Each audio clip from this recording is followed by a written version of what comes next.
Assalamualaikum warahmatullahi wabarakatuh. Hai semuanya, gimana teman-teman hari ini? Masih semangat selalu ya untuk menjalankan aktivitas apapun itu. Begitupun juga dengan aku, meskipun aku lagi hamil besar, tapi aku tetap selalu berusaha untuk menjalankan aktivitas seperti biasa. Dan ini kita lagi di toko material, jadi rencananya aku bakalan minta suami aku untuk ngecat bagian ruang tamu dan juga kamar. Bagian yang kotor-kotor aja. Nah ini bagian ruang tamu yang sudah dicat sama suami aku, sedikit-sedikit aja. Jadi gak seluruh ruangan full dicat, cuman bagian yang kotor aja. Dan kebetulan suami aku lagi libur, ya udah aku minta suami aku untuk ngecat. Kalau misalnya pakai jasa tukang, itu kan perlu biaya lagi ya. Kita irit-irit aja deh, hemat-hemat aja. Selagi suami aku bisa, kenapa enggak? Resiko ya kalau misalnya pakai cat tembok warna putih, kalau misalnya kotor itu kan udah cepet banget kelihatannya. Kemudian juga ini kan kita pakai cat yang biasa aja, bukan cat yang apa ya, kalau misalnya kena tinta atau noda bisa dihapus gitu loh.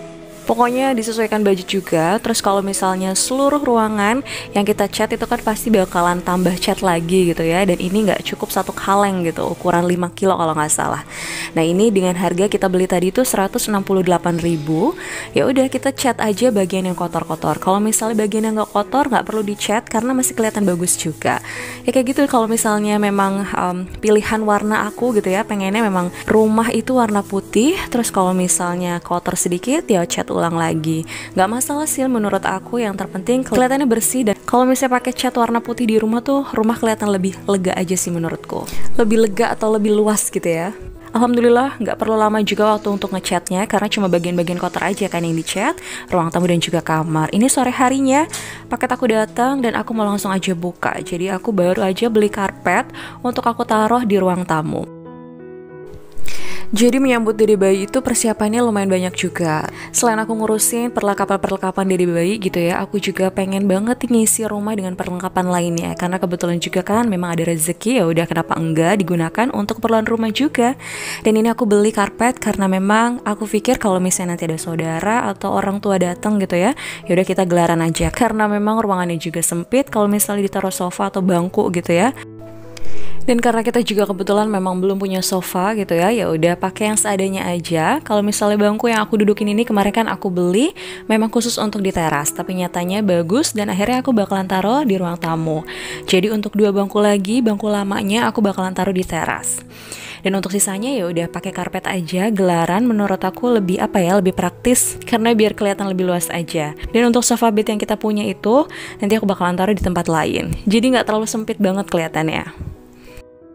Sejujurnya dari kemarin aku bingung banget nih untuk pilih-pilih karpet mana sih yang cocok dan sesuai untuk di ruangan aku gitu ya, dengan harga yang lumayan, gak terlalu mahal tapi masih bisa terjangkau gitu ya. Dan akhirnya aku memutuskan untuk membeli karpet ini. Warnanya lumayan bagus banget, warna coklat dan sesuai sih menurut aku, dan kelihatannya lebih estetik aja gitu ya. Untuk link produknya bakalan aku taruh ya di description box. Dan ini aku belinya di Lazada teman-teman. Sebenarnya ada juga di Shopee, cuman waktu itu pas check out aku lihatnya harganya jauh lebih mahal. Ya udah akhirnya aku pilihnya belinya di Lazada aja. Cuma beda berapa ribu aja gitu ya, dan kebetulan juga nggak dapat gratis ongkir. Ya udah makanya aku pilih beli di Lazada. Nanti kalau misalnya teman-teman tertarik juga mungkin untuk membeli, aku bakalan sertakan juga ya link Shopee-nya di description box. Untuk ukuran karpetnya yang aku beli ini adalah 160 cm x 210. Dan menurut aku dengan harga 340 ribuan udah worth it banget nih dibeli. Dengan ukuran yang lumayan besar, kemudian juga karpetnya lumayan tebal, meskipun gak tebal banget sih. Dan ini aku juga beli karpetnya kebetulan di toko yang sama saat aku membeli kaset sebelumnya. Ada 2 pilihan warna yang bisa teman-teman pilih. Kalau misalnya teman-teman juga tertarik untuk membeli, ini aku beli yang warna beige. Dan kalau misalnya teman-teman lebih suka yang agak gelap, bisa pilih yang brown. Yang pastinya kalau punya rumah kecil memang harus kayak gitu ya, harus disiasati betul-betul gitu ya, gimana sih caranya untuk biar rumah itu kelihatan lebih luas. Dan kalau misalnya lagi banyak tamu memang enaknya ya lesehan kayak gini kan ya, karena rumah juga mini sekali. Kalau misalnya duduk semua gitu kan, ruangan juga sempit, dan kebetulan kita memang juga nggak punya sofa ataupun bangku yang banyak. Dan menurut aku sangat wajar sekali kalau misalnya banyak tamu di rumah kemudian kita gelaran kayak gini atau lesehan kayak gini, ya nggak apa-apa gitu ya. Karena kan kalau misalnya di bangku semua kayaknya juga nggak enak. Kalau misalnya ngobrol sambil selonjoran misalnya kakinya atau misalnya duduk lesehan kayak gini itu lebih akrab aja sih. Dan yang terpenting adalah itu dia, tidak perlu memaksakan kalau misalnya memang nggak punya budget untuk membeli sofa yang banyak, atau misalnya rumah juga kan memang sempit gitu ya. Jadi kita harus benar-benar pinter-pinter aja gitu untuk mengatur ruangan supaya terlihat lebih luas dan nyaman ketika ada tamu datang. Dan selanjutnya aku mau buka langsung aja nih paketan aku selanjutnya. Aku beli rel gitu dan juga pengait. Dan juga ada wadahnya. Ini produk dari IKEA. Mungkin teman-teman juga udah banyak yang sering lihat produk ini gitu ya. Dan rencananya untuk rel dan juga pengaitnya aku bakalan taruh di teras. Aku bakalan gunakan untuk menggantung sapu dan juga pel yang kemarin sudah aku pernah beli sebelumnya. Jadi supaya sapu semua tertata dengan rapi.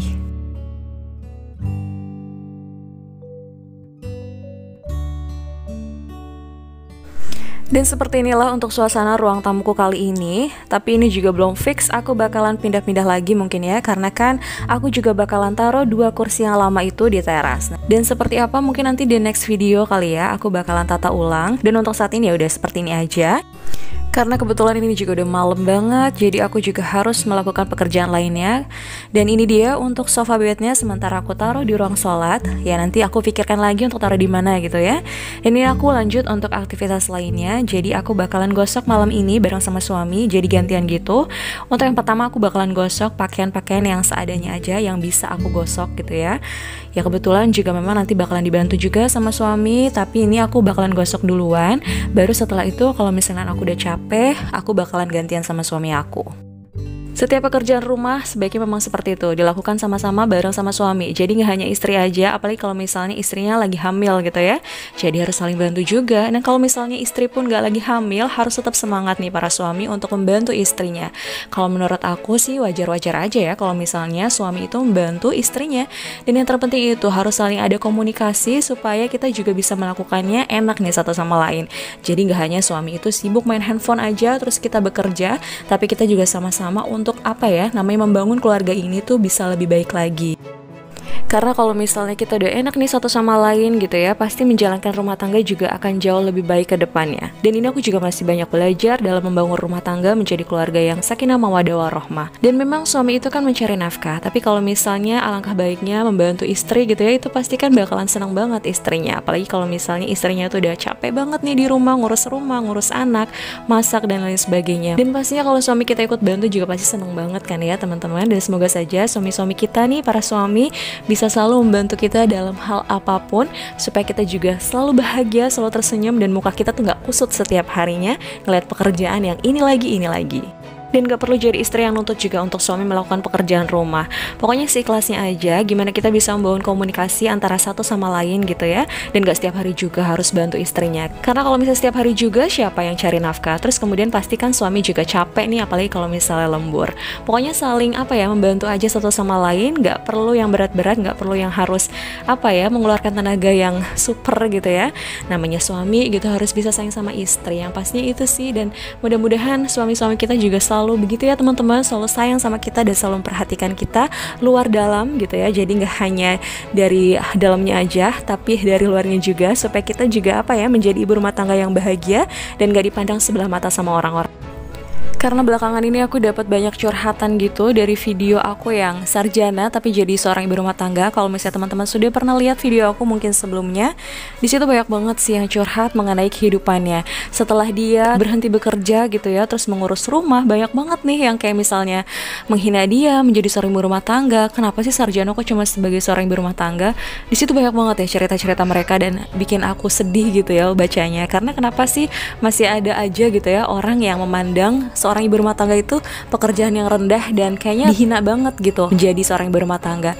Menurut kalian kayak gimana? Nah kalau misalnya menurut aku sih cuekin aja lah orang-orang kayak gitu. Nggak perlu yang namanya kita kasih komentar macam-macam. Kalau misalnya mereka kasih kayak hate speech gitu ya, sesuatu yang buruk ke kita, nggak usah kita dengerin. Biarin aja, suatu saat mereka tuh bakalan sadar sendiri kalau misalnya yang mereka omongin itu adalah salah.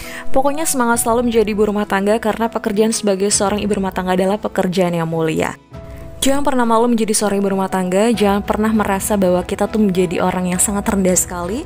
Pokoknya tetap semangat ya. Sampai jumpa di videoku selanjutnya. Wassalamualaikum warahmatullahi wabarakatuh.